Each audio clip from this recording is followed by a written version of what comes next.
Assalamu alaikum friends, how are you?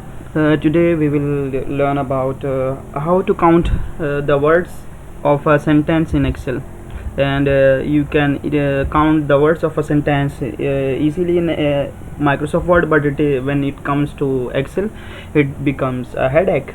So I have solved this headache for you.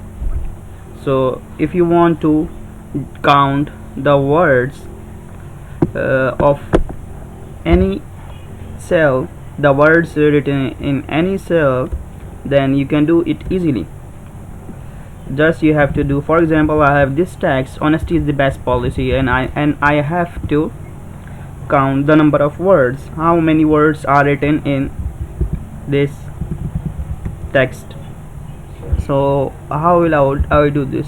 I will use only one formula, and this formula will help us. Equals to len bracket,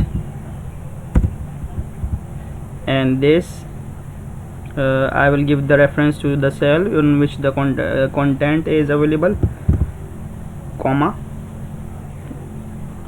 bracket closed, minus length of substitute, bracket,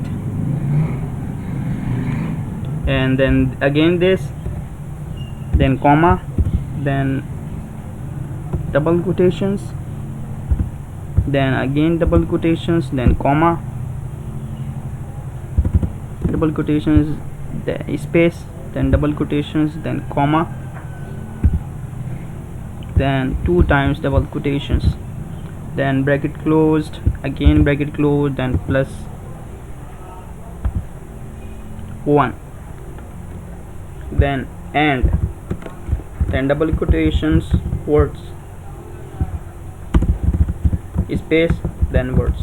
Writing this formula, you can easily count the number of words. So you can see over here that it has 5 words. Honesty is the best policy. So if you like this trick, then please subscribe to my channel on YouTube and also on Facebook. TRICKSY tips find on Facebook and also on YouTube. See you next in the next video. Thank you.